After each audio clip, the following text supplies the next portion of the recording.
One of the world's largest personal electronic shows is underway in Las Vegas right now. The Consumer Electronics Show, or CES, attracts companies from across the world to showcase the latest technology. Chinese companies are presenting cutting-edge technologies in different fields, ranging from AI to robotics. As this year marks the beginning of China's 15th five-year plan, strengthening the development of AI is one of the most significant tasks during the five-year period. How will China's AI ambitions shape its economic blueprint and global competitive edge? What could we anticipate about AI technological development? Let's loop in our panelists. Joining us, Gai Keke, professor at the Cyberspace and Science and Technology with Beijing Institute of Technology, and also Amar Yunus, AI governance, tech law, and a compliance advisor.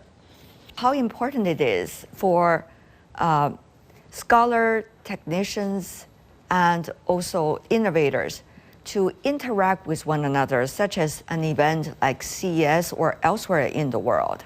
How important it is for people in the circle to be updated about the latest trends in order to make the best judgment and assessment.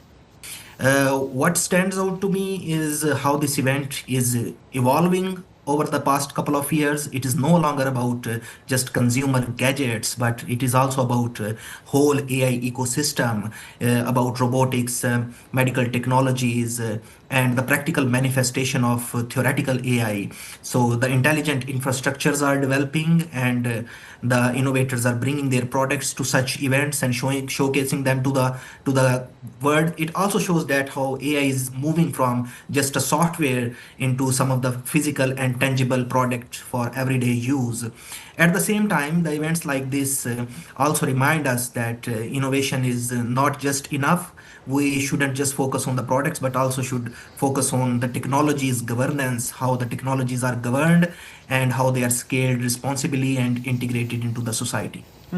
We have seen, of course, this is also a stage for some of the biggest names coming from the business world and also coming from the academic world, an interface for them to interact with one another, isn't it, Amar? Yes, actually, there is a huge communication gap between different stakeholders, but events like this provides an opportunity to bridge between academia and industry, and not only about academia and industry, but the government and the policymakers, which are often ignored when there is a very applied focused kind of conference like this. I'm particularly watching some of the products which are coming from the applied scientists kind of background, but the policymakers and the governments are taking strong interest into them because ultimately these are the futuristic tools which will provide the strong governance to the countries. Right. So there are many policymakers and the government officials which are also visiting and hunting for the products which can provide a positive societal impact for their countries. We see it is the private sector, for example, DeepSeek, that really open the eyes of the rest of the world about where China is when it comes to artificial intelligence at the very beginning of 2025. So is China's approach that different as you described, or actually both the private and the government supported initiatives are both going on and seems to bear fruits?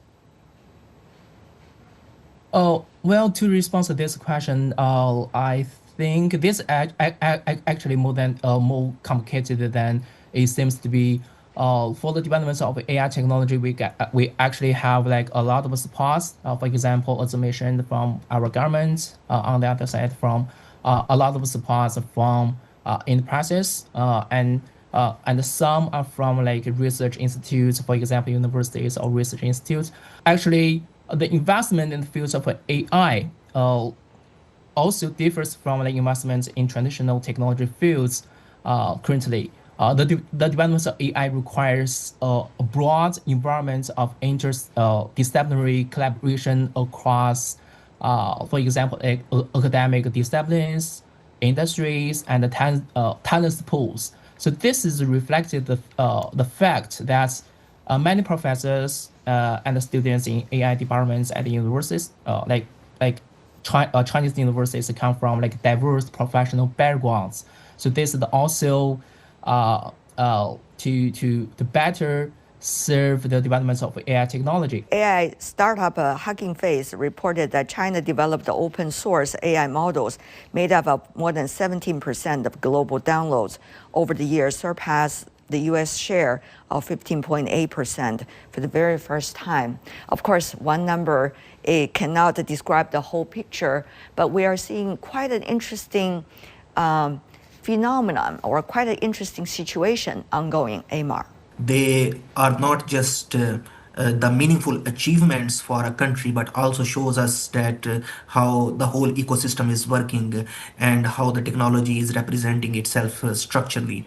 China is performing very well in terms of ranking and ratings as well. We clearly see the areas such as artificial intelligence, green technologies, advanced manufacturing, material sciences, medical sciences, and so on, that they are not isolated kind of technologies which are being developed in isolated laboratories, but they are directly linked to the industrial and societal applications.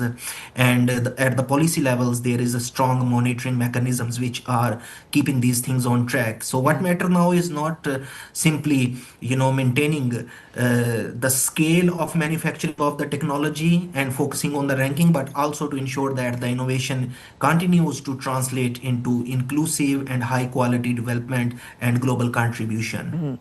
Latest number coming out, according to the Global Innovation Index 2025 released by the World Intellectual Property Organization, China for the very first time broke into the top 10 of this ranking.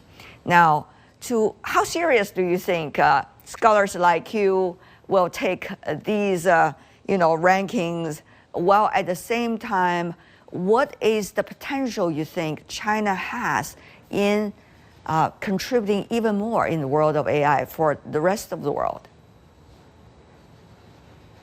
Well, the data you mentioned actually suggests China's approach, investment, and achievements in the field of AI. So this is, as I mentioned, inseparable from our government support. Also, industry development and continuous breakthroughs in core technologies. From a strength perspective, I believe that our biggest advantage is that we have achieved a closed loop in the AI industry, enabling us to independently solve problems across all industry sectors or segments. Actually, the capabilities of our AI products are consistently iterating and upgrading, so, which is a very positive sign. I think in the future we may still need to address some challenges such as talent development and the production of core hardware components. Moreover, as you mentioned, actually China broke into the top 10. So this is very good news, and we for me, I observed that Beijing, Shanghai, Shenzhen actually they actually considered to be innovation hubs or cluster efforts. In Beijing's Zhongguancun, many companies inherit the spirit of Zhongguancun, which is the original innovation. In Shanghai, we see many AI companies focusing on applications. This year, 2026, we're likely to see some of the biggest names here in China, in the United States, or elsewhere in the world, are likely to go public. For example, Anthropic, for example, OpenAI, just to name a few. How do you see the ecosystem, Amar, as you mentioned earlier, the part of it which is between the capital and the innovation? Where are we heading for? The distinction is clear for the academicians and for applied scientists. I don't think that the most important breakthrough will be in terms of how large or the scalability of the model you will develop. Instead, I think that it will be more specific and the task-oriented technologies. The AI agents has become a buzzword. So the emergence of more reliable and specialized AI systems that can operate safely can be predicted in upcoming years with the complex real-world applications. So the companies which will perform better in making these targeted AI and the models, they will succeed. And China is already doing much better when it comes to the comparison. We have already seen early examples in healthcare, material sciences, different industries, energies, efficient domains. Now there is a huge discussion about the green technologies emerging from China, allowing them to support the decision making rather than just generating big technologies, or in terms of large language models. Focus is not only on generating content but on what sort of output these models are performing in terms of the content as well as their societal and Right. ecological impact.